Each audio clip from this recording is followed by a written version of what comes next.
We're going to take the North and never give it back. So that's a good pick. You get the corner. I got to go bold, right? I got to go bold for this. Yeah, she's got some nice. Welcome back to the Unbearable Sports Podcast. I'm your host, Brad. Make sure to like and subscribe if you're out there on YouTube, and also rate the show 5 stars everywhere that you get your podcast. What is going on, everybody? Hope everyone is doing well. Sorry for the late show. I was out traveling for work this week, so I was hoping to get something during the week, but it just, anyone that's traveled, you know that things just come up. So unfortunately wasn't able to record on our typical Wednesday.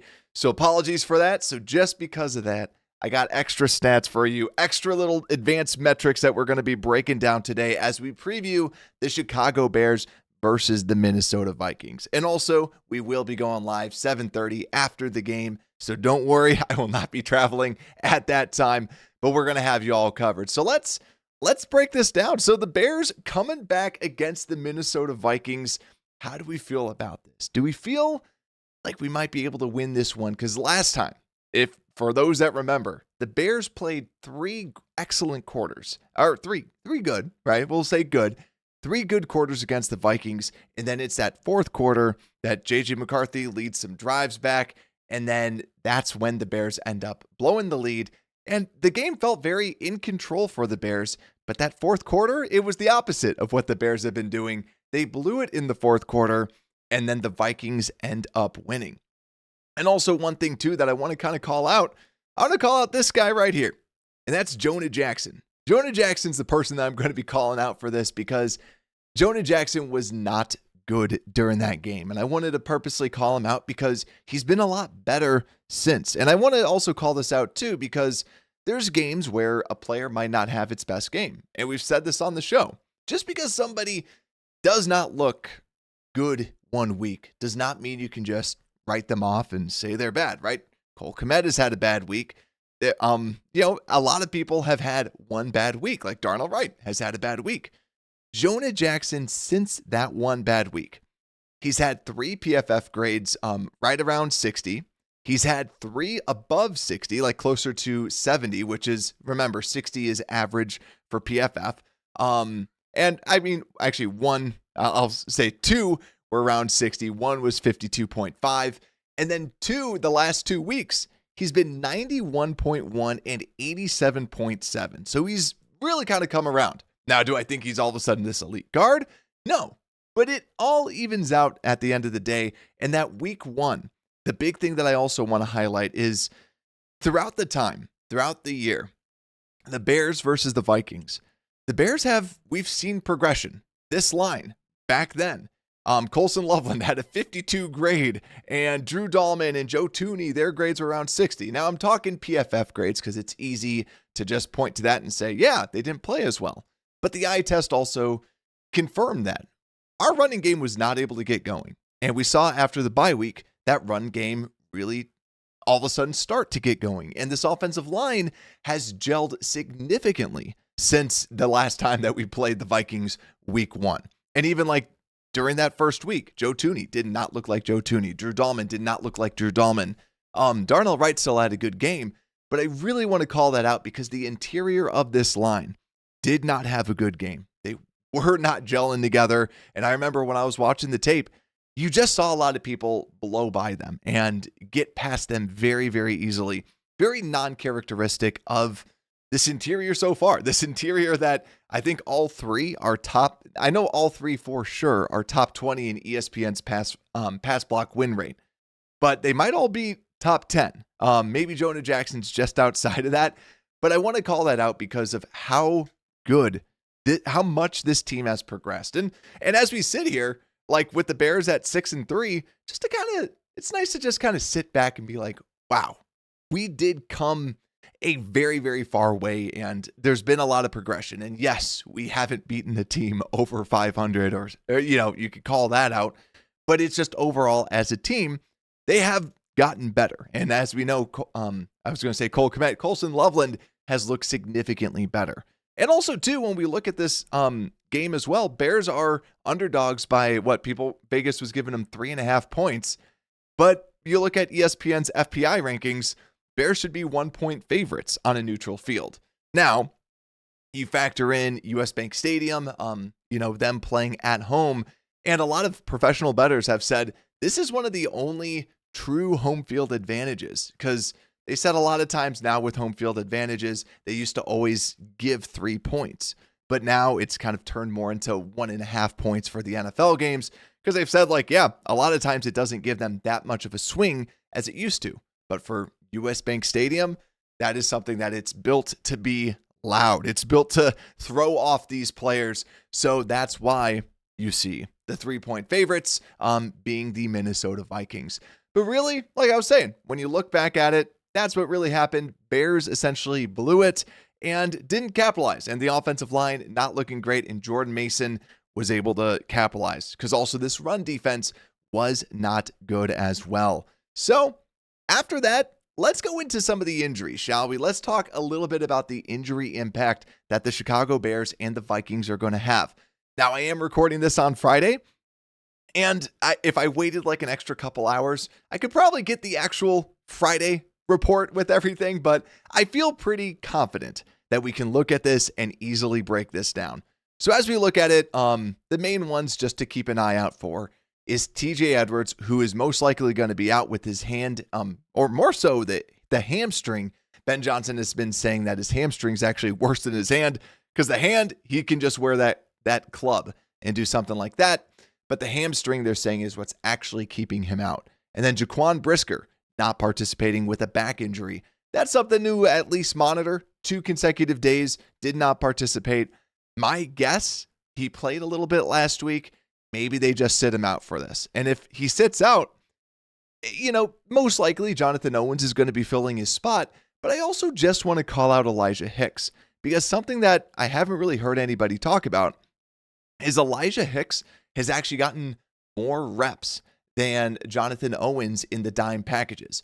Normally, we've always seen, whenever they bring in a dime package, which is essentially 4 defensive backs or 4 cornerbacks, but instead they bring in an extra safety. So then that safety plays more of the slot corner position. And that's where we're really seeing Elijah Hicks being that guy rather than Jonathan Owens. So Owens has always been more of a strong safety, and then Hicks has been more of a free safety. So if they're just going based off of position, it should be Owens. But I just want to call that out as Hicks getting a little bit more love, and no one else really kind of seeing that just because of the dime packages. So look for him to be someone that might actually sneakily get those snaps. Now, not banking on it. I still think it's going to be Owens, but just something to keep an eye out for. The other thing I want to bring up is with TJ Edwards out, we need to talk a little bit about Noah Sewell, because Noah Sewell has not been good when it comes down to coverage. He is literally PFF's last coverage grade linebacker, but the 22nd highest run defense. Now, yet again, PFF grades, not the end all be all, but I like bringing this up because it just tells the story of who he is. This is 100% who Noah Sewell is. Noah Sewell has been a very keep things in front of him linebacker, but when he has to backpedal and he has to cover, that's when things get very, it's not his forte. So that's why when he's a Sam linebacker, when he's really just kind of in there on run stuffing situations, you feel a lot more comfortable with him being out there. But when he's not asked to be more in those run stuffing situations, that's where you start to see him just struggle as a whole. So for that, when he has to be in coverage and he has to be a middle linebacker or weak side linebacker, that's where he's really struggled. That's where people have been able to pick him apart. Now we'll talk a little bit more about with JJ McCarthy, but the only other thing I want to bring up, DeMarco Jackson, he's now kind of filling in at that Sam linebacker spot. But I want to just bring him up because he's been a good or in his very, very small sample size, he's been good. And PFF grade of 90.5 coverage grade, which is amazing. Not saying he's this elite coverage linebacker, but I want to just bring this up as if the Bears need, you probably don't need this week. But next week, if you're going against Aaron Rodgers is going to pick apart Sewell, right? You need someone that can at least try and get you something in the coverage department. And Sewell just has proved that is not who he is. He wasn't that guy in college, and he's not that guy in the NFL. He's more of that in front of you run stuffer type of a linebacker. So we need to also talk about the Vikings with their injury report. Van Ginkel did not participate on Wednesday, limited participant on Thursday. The big one to watch out for, Jonathan Grenard. My guess is that he's probably going to be listed as questionable, and we won't know when or if he's going to play until the day of. Just because he's one of these really, really hard-nosed types of guys and just an absolute grinder. So that's why I think they're going to kind of wait on things. And because he did not participate on Thursday, limited participant on Wednesday. My guess is, if I had to guess, I would say that he ends up playing. Like I said, I've heard people from the Minnesota radio stations saying that, yeah, he's one of the toughest dudes out there. Kind of like how Cole Kmet always wants to be out there on the field. Seems like Grenard's out there. Now, what percentage of Jonathan Grenard are you going to be getting is a different question altogether. Now, the only other person to kind of look at from this group, I feel, is Ryan Kelly, who currently is on IR and he's designated to return, but he's going through concussions. Now, for anyone that remembers when we were breaking down center prospects, Ryan Kelly, veteran center, very good center, can run block, can pass protect, can do all that. But the thing that he can't do is, unfortunately, he hasn't been able to stay healthy. And his concussions are so hard to project. And that's where, from the concussion perspective, we don't know. We don't know if he's going to actually be able to play. And so that's just a big question mark overall from Ryan Kelly, because the other center that they have never was actually a center, but just started taking snaps. Obviously, he's taking snaps now this year, but Ryan Kelly, questionable overall to end up playing. Now, let me just kind of flip this back. And other piece too, Christian Darrisaw did not participate on Thursday, is the other person that I just wanted to bring up. My guess is he's going to be out there. He was a full participant on Wednesday. I just know that a lot of times they just want to, this entire knee injury for him has been slowly getting him back in there. He's been on a pitch count some weeks, getting him back in there to eventually start, hopefully for them, getting a full snap count down the road. But yeah, besides that, that was really kind of what we have from their perspective. So yeah, from the Bears side, I expect Brisker and TJ Edwards not to be out there. But who knows, right? In a couple hours, we'll probably know the actual thing. But yeah, Edwards, highly doubtful. Brisker, maybe, or they might try to sit him out. But that's my feeling with it. But let's keep on going and let's talk about this Bears offense. So as promised, I got some stats. I got some stats for y'all. So let's break this down. Couple little things first. So last time that the Bears played the Vikings, Caleb Williams was blitzed on 37.2% of his dropbacks, which was 16 out of 43 in week 1. That was the second highest blitz rate he faced in a game this season. Now, Ryan Flores, we already know, like, this is no shock for anyone. He loves to blitz. They've blitzed at the second highest rate, or the number one highest rate at 42.2% this season. And also their pressure rate, a 30.3%, which is the second highest in the NFL.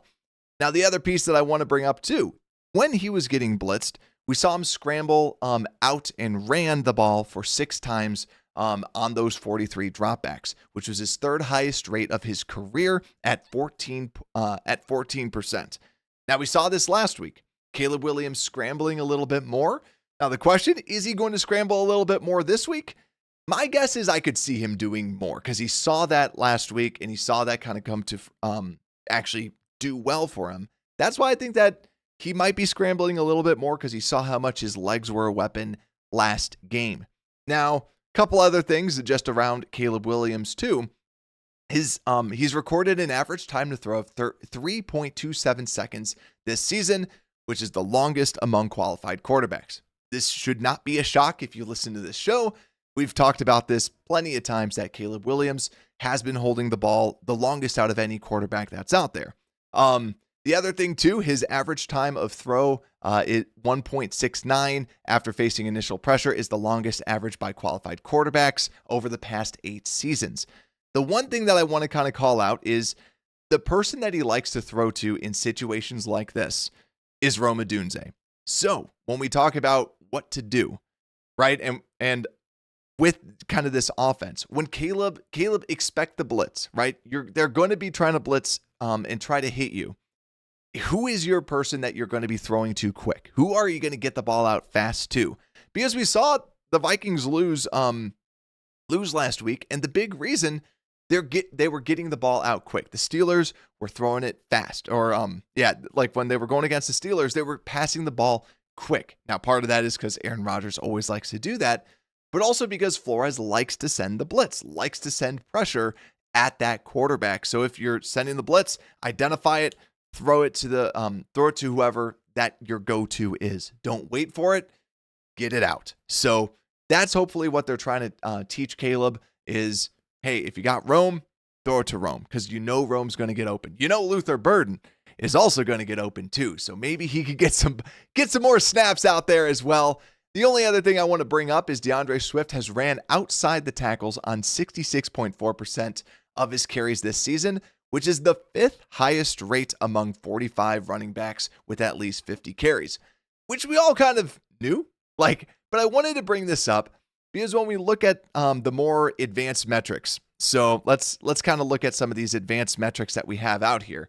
And when the Bears are running it outside, they have the 8th highest EPA per they have the 6th highest EPA per play when they're running it to the outside.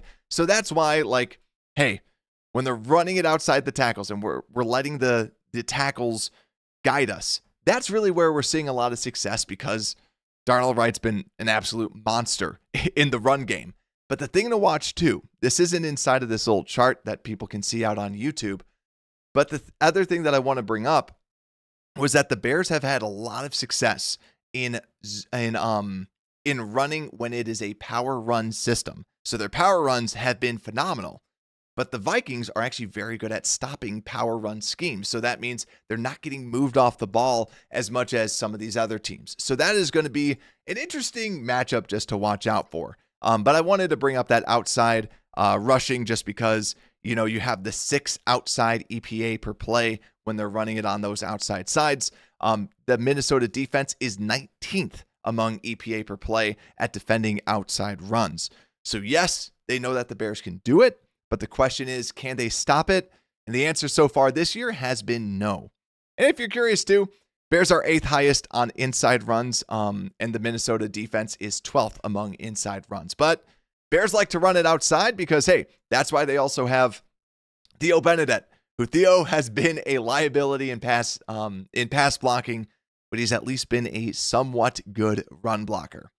So the other stat that I want to bring up too is the deep ball accuracy. So deep balls in middle of the field. So when you're looking at this Minnesota defense, so for those that can see these graphics, you'll see these giant red boxes. Those are the giant red boxes that we want to exploit.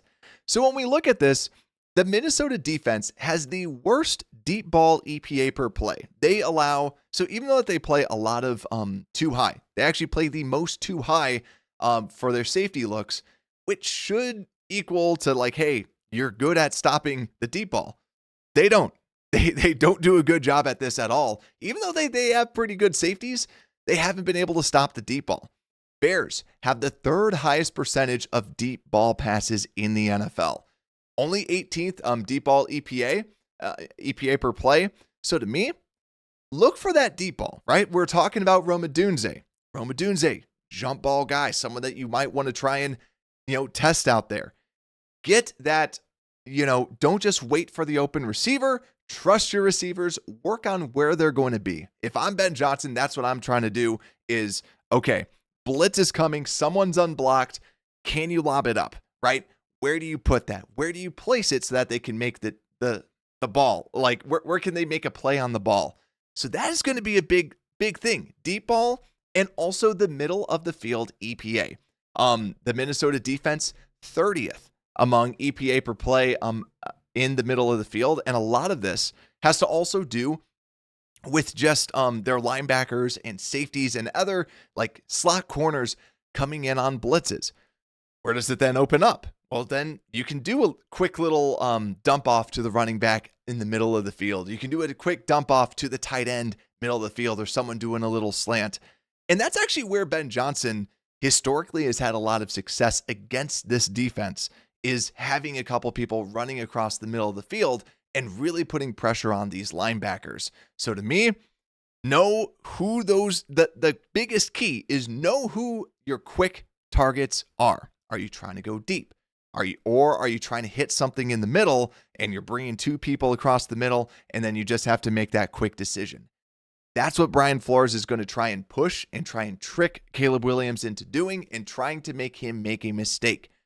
That is where you just need a really good game plan, which I have all the faith in the great Ben Johnson in doing. But let's flip over to their actual personnel. So with the Bears personnel is looking really good. And I always like bringing this up. Yes, they're PFF grades, but I always like this because we can just gush about our Chicago Bears. Joe Thuney, 11th highest graded guard. Dahlman, 3rd highest center. Jackson, 17th highest guard. Wright, 13th highest graded tackle. Colson Loveland, 15th highest graded tight end. Odunze, 31st for wide receivers. Caleb Williams, 10th highest graded quarterback. And Swift, 22nd highest graded running back. So the ones that I avoided, Olamide Zaccheaus, 92nd. That's why I really do think that they might have Burden out there more. Yet again, Burden has earned this job. Now, the big question too is Olamide Zaccheaus, right? Why aren't we seeing more Luther Burden? The biggest thing, and my biggest guess, is that Olamide Zaccheaus is a veteran who understands the system and can play anywhere. So for Ben Johnson, you can play him at X or outside. You can play him either outside receiver. You can play him in the slot. You can play him anywhere. While Luther Burden, I think the problem is that he needs to understand the playbook. And when you have someone who's as versatile as Zaccheaus that you can put him everywhere, that's my guess as to the reason why that he's getting a lot of these snaps and Burden not so much. Because when Burden's out there, the man is good. He's a number one. Like, he's going to be a number one. Like, he's really showing that with his playmaking ability, with his route running, everything. He's a dude. But also DJ Moore, 57th highest graded wide receiver. And Theo Benedette, 63rd highest graded left tackle. One of the worst, though, pass blockers, better at the run block. The film also backs it up, too. So it's not just the grades. Theo, and even in the run blocking, I just want to say this. It's not like he's Darnell Wright and he's clearing the path and he's just this freak of nature. He just kind of does his own thing, right? He's good. He's okay, but he's not a liability. And that's really what the Bears want, is they just don't want a liability out there. So another reason why maybe they don't want Burden out there. Maybe they think he's a liability at some of those positions.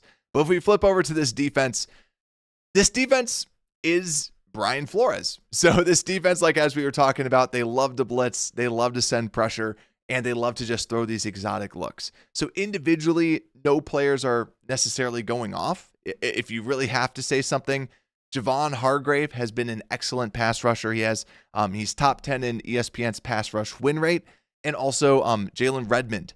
He's been a beast. Just being able to watch this guy, he's a second-year pro, and the guy is good. Like, I remember when I was watching the tape, I'm like, who is this guy? Even like Allen was surprisingly good for being this older veteran. But Redmond really impressed me. He's got a top 5 run win rate according to ESPN's run win rate metric. And also Andrew Van Ginkel, if they're able to get him back, Van Ginkel is just one of those chess pieces that they like to move around. But then same thing with Jonathan Grenard, top 5 pass rush win rate. So even though that I think he only has 2 sacks this season, the guy's still a menace. So hopefully he's out, because if he's back in, good luck, Theo Benedette, because you could imagine that the Bears would probably want one of their tight ends rather than chipping to do something else. Or maybe they chip and look for the ball, right? Something quick that they can kind of put pressure on the middle of the field on a little bit more.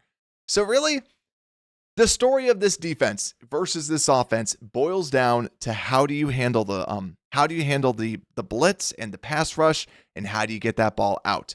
But we haven't even really talked about the run. Like we said, Bears very good at running it to the outside. But this defense, they're not awful against the against the run. They're about middle of the road.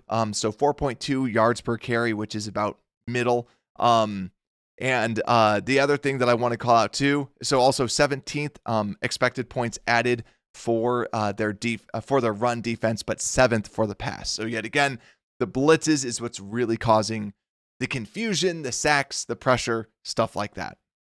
But then next, this is also the 5th best red zone defense. They have and on 48.3% of red zone trips, the other team gets a touchdown.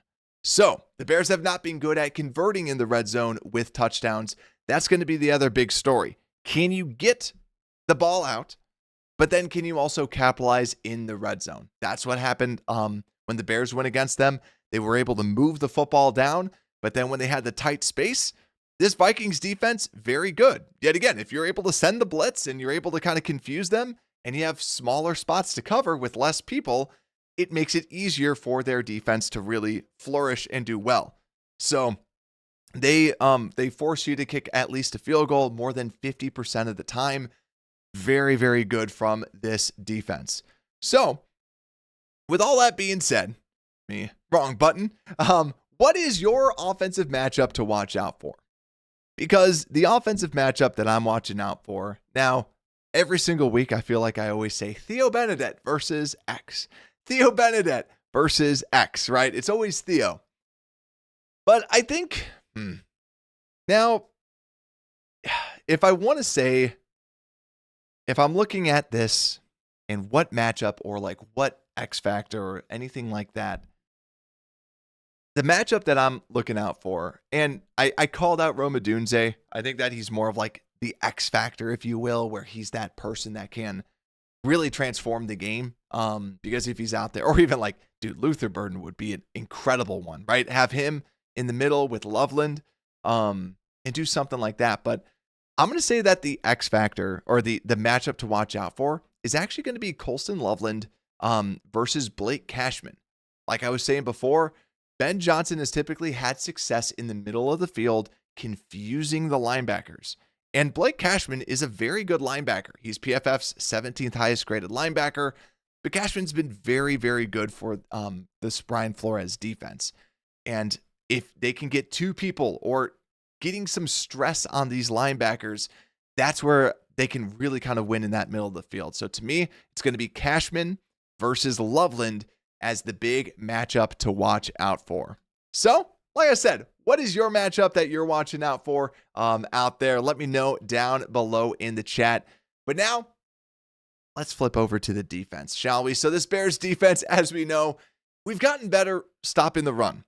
Significantly better than when we were going against the Vikings offense. And when we look at this Vikings offense, their EPA for outside run is actually 23rd in the NFL. They've been more successful running it up the middle at only a 14th highest EPA per run up the middle. Bears, 11th at stopping the run inside, but 17th when trying to stop the run to the outside. Yet again, a big difference inside of all this is we were awful at the very beginning of the year, better, more so later on in the year.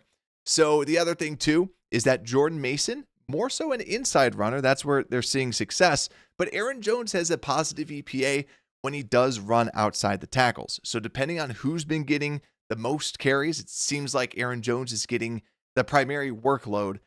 Look to him to try to hit more outside runs and get more success. Now, part of this too might be because Darisaw being out and Darisaw slowly getting back into things. That might be a big reason for this, because the point that I have not mentioned yet is the Minnesota team. This offensive line has been banged up. Austin Fries has been really the only person that has been healthy for this offensive line, and he really hasn't been that great. So that's why when you have O'Neal out and you have Darisaw, so their two tackles are really the main cornerstones of this defense, of this offensive line. With them being out, that's why my guess is as to why you don't see as much success with these outside runs, even though they run outside runs at the 4th highest clip in the NFL. The other pieces too is what's nice is their weaknesses match up very well with our weaknesses, because they're bad at stopping the deep pass, we're bad at stopping the deep pass. We are 31st in deep ball EPA, but we're 5th at intermediate passes and 11th in short passes. They're 27. They throw the deep ball at the 8th highest clip. And actually, JJ McCarthy throws the deep ball at the highest percentage at 18%. Now, the next highest is Jalen Hurts at 15.4%. So JJ McCarthy, although a small sample size, likes to try and throw that deep ball, likes to try and just YOLO it out there and toss it deep. So Bears, watch out for that. Because even though that he was kind of known as being someone that would always throw like the short pass, the easy pass at Michigan, he's been trying to throw that deep ball. And that's something that O'Connell has really liked in his offenses. That's something that he's always tried to do, especially when you have Justin Jefferson. And Jalen Naylor's also kind of come on too from like a deep ball perspective. They also have Jordan Addison, who Addison was also a very, has just been a very consistent wide receiver for him. But yeah, look for that deep ball. That is going to be something that, yet again, depending on what is the situation with safety, if we're trying to stop the deep ball, I would rather have Elijah Hicks out there. I think he's a better free safety, if you will. He can play that deep ball a little bit better, but we don't play too high too often. 17th highest percentage. Same thing with a single high. So, but yeah, that's where protecting that deep ball is going to be key. The other pieces too, I'm just kind of looking through some of the little metrics. Nothing else. Just to kind of talk a little bit more about their actual roster itself. Now, JJ McCarthy has not been good, plain simple. But speaking about our weaknesses, JJ McCarthy, one of the reasons that he was able to have success against the Bears was running the football. And we saw this with Jackson Dart. Now, JJ McCarthy is supposed to be their franchise. But if I'm Kevin O'Connell, I'm looking at this Bears team saying they have not been able to stop a running quarterback. So how do I make my rookie quarterback, or essentially rookie quarterback, because this is his first year, how do I make him feel more comfortable? Right? Why not try to do some of those read options with the quarterbacks? Because that is how the Bears have been struggling so much. They have not been good at stopping running quarterbacks. If I'm O'Connell, I'm saying, we want you to run the football. We need you to run the football, because if you're running the football, this Bears defense cannot stop you. So if I'm the Bears, I'm going, okay, we want McCarthy to beat us with his arm. Because when you look at how he is when he just has to pass, right? So when I was looking at the stats, when he's pressured, he's actually kind of middle of the road in both NFL rating, but also inside of PFF grades. So PFF grade and NFL passer rating, he's middle of the road among other quarterbacks when pressured. But this is the big thing. When he's kept clean, he is 33rd among 38 quarterbacks in PFF grade and dead last in NFL passer rating with a 63 grade. The next best is at 72. So McCarthy, the big story is when he's kept clean, he's not been good. He has not been good at making decisions. He's not been good at throwing the football. So it's a lot of this is going to be on this defensive back group for the Chicago Bears. This is where I wish we had Jalen Johnson, where Jalen Johnson, now people are optimistic that he should be able to come back. But this is where you need him. This is where you need playmakers. You need someone to try and make plays on the ball, because JJ McCarthy has not been good when kept clean. So do you have to send a blitz? No. Do I like it when we send a blitz? Yes. I like the way that we send blitzes. It just feels like we're able to do something. We're actually able to get some pressure when we send a blitz. But when you look at this defense, when you look at this offensive line, Jackson, he had a very good game against the Bears. And a lot of this might be because Grady Jarrett, one of the worst defensive tackles graded this year, according to PFF, at 107th out of 127. And sadly, the tape confirms this as well. Grady Jarrett has not been good. We've talked about this. We signed an aging veteran. Yet again, he's great in the locker room, but on the field has not been good. Javon Dexter has been good. And so if I'm looking at anyone, I'm looking at Javon Dexter. Get some pressure up the middle, because Booker, he's going against Darisaw. You have Sweat going against O'Neal. yet again, the big question is going to be how healthy is Darisaw when he's out there. But having Booker, big upgrade over having Dayo Odengbo when Dayo Odengbo had to go against School. And School, not good at all. So that's why Dayo gets a sack. And I saw some people on Twitter that were like, oh man, I apologize for the Dayo stuff. It's like, no, he's going against the scrub. Like that's the reason why.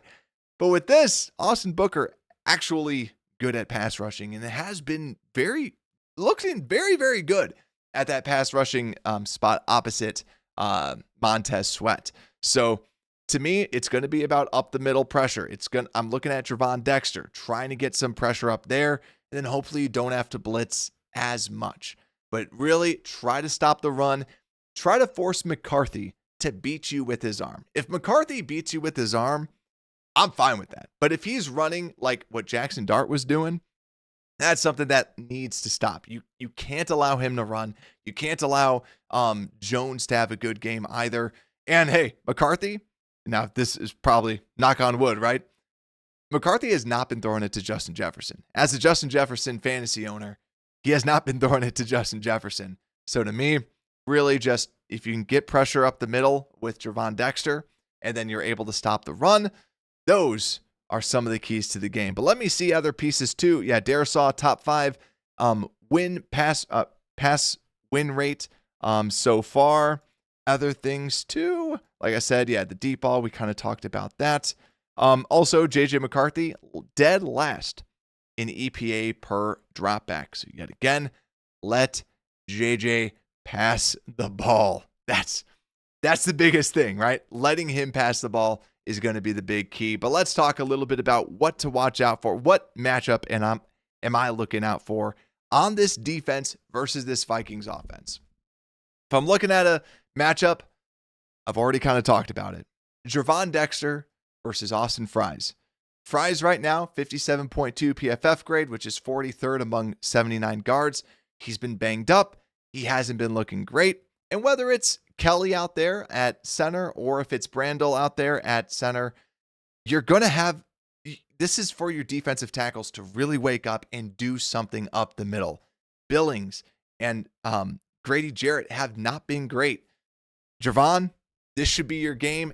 Walk away with a sack, right? Remind me what it was like to have Akeem Hicks, where Akeem Hicks would just wreck every single game, right? Be the next Akeem Hicks, where I'll talk to my father-in-law who's a Vikings fan, and he's like, oh man, he knows Akeem Hicks, because he's like, every single time we played against you, Akeem Hicks would just destroy the game. Like he was the man. Even when he was like banged up and like totally injured, he was still able to just dominate. For some reason, he was the best defensive tackle alive whenever he was going against the Vikings. So that's my matchup to watch out for. Hawkinson, I haven't even brought him up. He's been a little banged up. He was coming off of an injury, just has not looked the same. But the Bears, have not been great with some of the tight ends. We saw Theo Johnson have a good game against the Bears. He could be someone to watch out for, depending on who's out. If Sewell's out there, very dangerous in the middle of the field. But speaking of danger, let's talk about this special teams, where the Bears have not been good at stopping any sort of special teams. Last week, we saw them just kind of give up and try to kick more of the kickoffs out of bounds. I'm fine with that, right? If you don't know, if you cannot stop a kickoff return, then kick it out of bounds. Just give up, right? And we'll face that next year, because they've been getting the ball in way too good a field position anytime that they have this. So it's frustrating, as you can hear it in my voice, and as you all feel the same exact frustration that I have with this special teams unit. The other piece too is just the returns.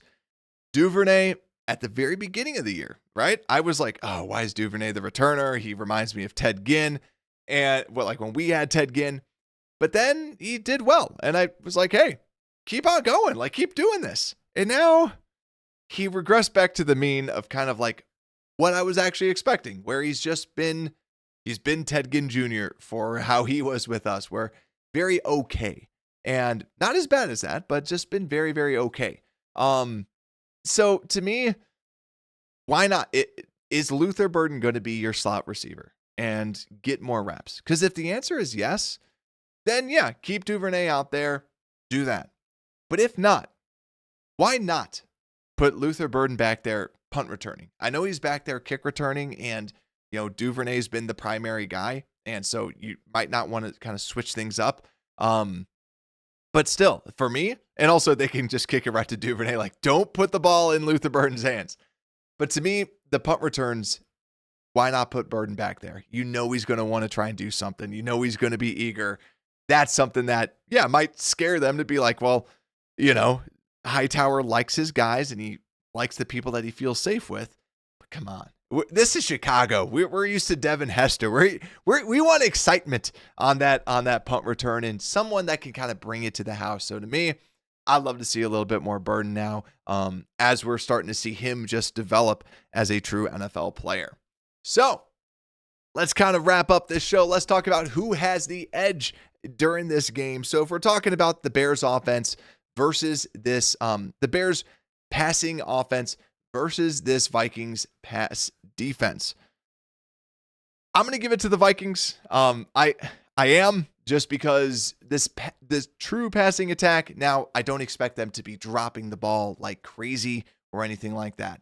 But I do think that this is a very good pass defense that they're going to be going against. It's nothing against Caleb or anything like that. It's just you're simply going against the number 7 EXP defense, so expected points defense. So that's where, like, if we were to do something, Ben Johnson, I'm looking at him as someone that can scheme this up. But I'm going to give a slight edge to the Minnesota Vikings defense. But when we go to the run attack, I'm giving it to the Bears running attack. It's just been good. We've been able to do that a lot better. And yet again, Vikings more so middle of the field with the running defense. And I just think that the Bears, it's not going to be a 200-yard game, but I think that they're going to be able to overall, quote unquote, win the matchup. So now if we look at the Bears defense versus this Vikings offense, I hate saying this because JJ McCarthy is not a good quarterback right now, but I'm giving it to their passing attack. I think that their cornerbacks, their wide receivers versus our cornerbacks, we've seen this time and time again. Even though that CJ Gardner-Johnson has been a very good blitzing corner, run defending corner, he actually hasn't been that great when it comes down to coverage. When you put on the tape, he's just letting people get open. And right, we play a lot of man-to-man, which, if I have one critique of Dennis Allen, it's that we run some of the most man-to-man coverage, and we don't have the horses right now at the cornerback spot. If we had Jalen and we had Kyler, then yeah, because when you're playing man-to-man, it's, are you better than the wide receiver in front of you? Nahshon Wright's not better than Justin Jefferson. Jordan Addison's better than Tyreek Stevenson. Jalen Naylor's better than, CJ Gardner-Johnson. So to me, that's where I don't, that's the only critique that I'll have against like what Dennis Allen's been doing is just the man-to-man, the large volume of man-to-man. That's why I actually give it to them. I need to see a stop. The next thing is just the run defense. As long as they can stop JJ McCarthy, which sounds weird, as long as they can stop this, the entire defense thing is weird, right? As long as they can stop JJ McCarthy from running, I feel confident with them stopping running backs. They have been very good at that over the past handful of weeks. So to me, giving the edge to the Chicago Bears. So now it is time to give game predictions. So let me know your game predictions down below in the chat. What do you think is going to happen? Because to me, I go back and forth with this. Because if I'm looking at this team and you're looking at the situations that everybody's going into, the Vikings are going to be playing with a huge fire. Why? Because they've lost the past couple games. They're 4-5. If they lose this game, they're pretty much out of the playoffs. You're going to be 4-6, and you have a difficult schedule ahead of you. It's really kind of knocking out the Minnesota Vikings from the playoffs. They know that this is a key game, and so they're going to be playing with the fire at home. That's why they are considered the favorites going against the Bears. That's why, too, it seems like we say this we haven't said this every week, but this is a huge statement for the Bears if they can win this game. because you're going to show your progression from week 1, where you should have had the game. You should have won that game. And if you could go all the way out here and say, yeah, we should have, and look, now we're going to drop you guys. Now we're going to beat you at your home and basically kick you out of the playoffs. If the Bears can come with that fire, they end up winning, right? But I go back to like with the Lions. The Lions came with the fire, and the Lions whooped up on the Bears. The Bears need that fire. They need to come out, and if they have that, then man, it's going to be a fun day for the Chicago Bears out in Minneapolis. So now, my prediction.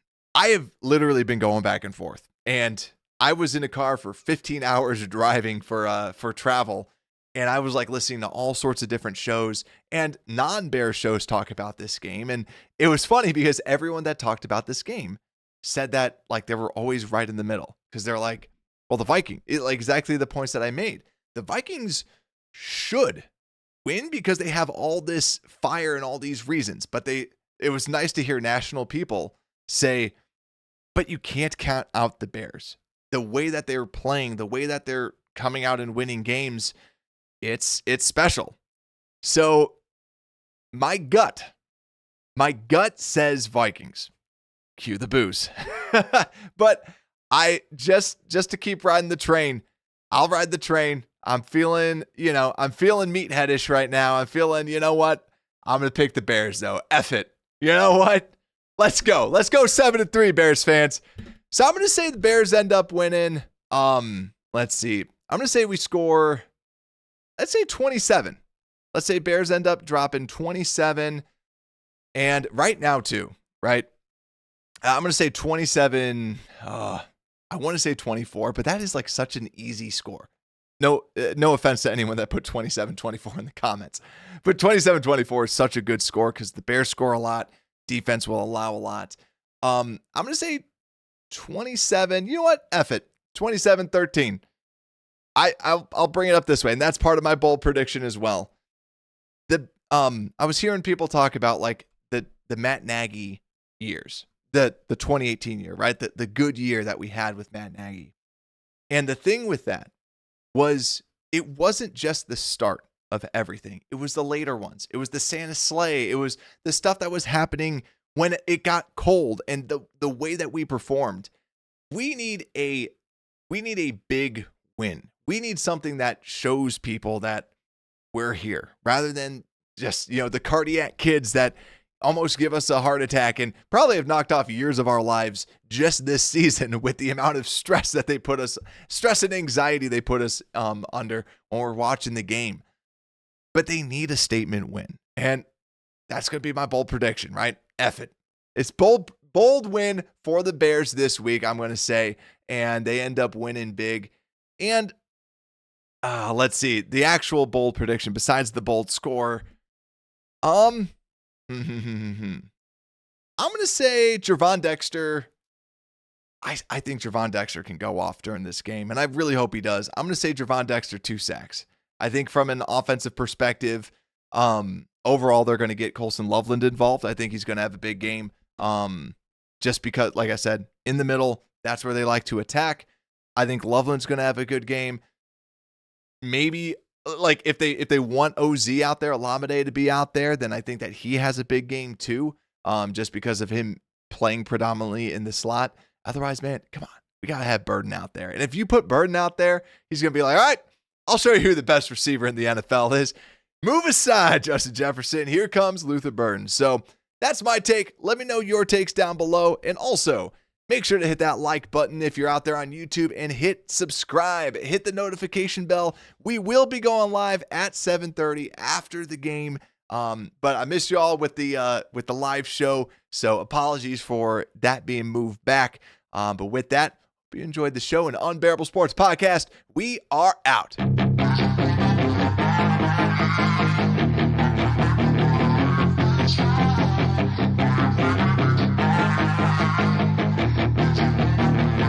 Yeah, she's got some nice long hair and you know that she